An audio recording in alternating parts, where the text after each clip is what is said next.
April 10, 2025 గురువారం ఎకరేష్మెంట్ Kalikiri market సంబంధించి ఏం రేట్లు పోతున్నాయి ఏమనేది ఈ వీడియోలో మాట్లాడుకుందాం. లేట్ చేయకుండా వీడియో అనేది స్టార్ట్ చేసేద్దాం. మనం ముందుగా కలికిరి విషయం మాట్లాడుకుంటే కలికిరి మార్కెట్లో సూపర్ టాప్ 160 రూపాయలు, మార్కెట్ అంతా యావరేజ్గా 140 రూపాయల లోపల అయితే కలికిరి మార్కెట్ ప్రస్తుతానికి అయితే జరుగుతుంది. ఇక్కడైతే మార్కెట్ అయితే ఇంచుమించు నేట్లాగే ఉంది. మరి మన మదనపల్లి మార్కెట్లో ఏ విధంగా ప్రైస్ ఉంటాయి ఏమి అనేది చూద్దాము. సో ఓవరాల్గా ఈరోజు మదనపల్లి మార్కెట్ కూడా దిగుమతి పెద్దగా మార్పు అయితే లేదు. ఒక 5-10% కొంచెం అటు ఇటుగానే దిగుమతులు అయితే వచ్చు. మరి వేలంపాట్లు ఏమన్నా ఫాస్ట్ ఉండే ఛాన్స్ ఉంటుందా లేదా నేడుపైన కొంచెం ఫాస్ట్ ఉంటుందా లేదా చూడాలి. ప్రస్తుతానికి మన మదనపల్లి మార్కెట్ సంబంధించి దిగుమతి పెద్దగా మార్పు అయితే లేదు. ఒక 5-10% కొంచెం అటు ఇటుగానే దిగుమతులు అయితే వచ్చాయి.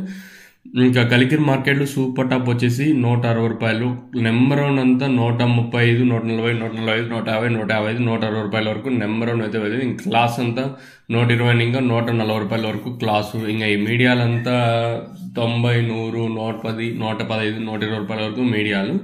జ్యూస్ అంతా 50, 60, 70 ఇలా అయితే జ్యూస్ అయితే వెళ్ళింది. సో ఇది ఓవరాల్గా కలికిరి మార్కెట్. ఇంకా ఇన్ఫర్మేషన్ మీకు ఇన్ఫర్మేషన్లో ఏమైనా డౌట్ ఉన్నట్టయితే కింద నెంబర్కి అయితే కాల్ చేయొచ్చు. మీకు తక్షణంగా భూవరం కావాల్సి ఉంటే కింద నెంబర్స్ అయితే అవైలబుల్గా ఉన్నాయి కదా, కింద నెంబర్కి ఏదో నెంబర్ కాల్ చేసినట్టు సరిపోతుంది.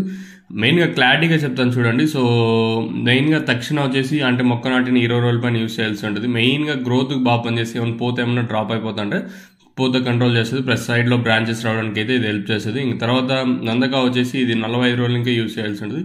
మెయిన్గా నందకా వచ్చేసి కాయ సైజులకి షైనింగ్. భూవరం వచ్చేసి మొక్క నాటిన అంటే 10 రోజుల పైన యూజ్ చేయాల్సి ఉంటుంది. మీకు క్లియర్ కట్ ఇన్ఫర్మేషన్ దీనికి సంబంధించి క్లియర్గా కావాలనుకుంటే కింద నెంబర్లకి అయితే మీరైతే కాల్ చేయొచ్చు. కావాల్సిన వాళ్ళు మాత్రం ఫోన్ చేయండి, ఎస్పెషల్లీ మన సబ్స్క్రైబర్స్ కానీ అలాగే కొత్తగా ఎవరైనా ఛానల్ చూస్తున్న వాళ్ళు కానీ.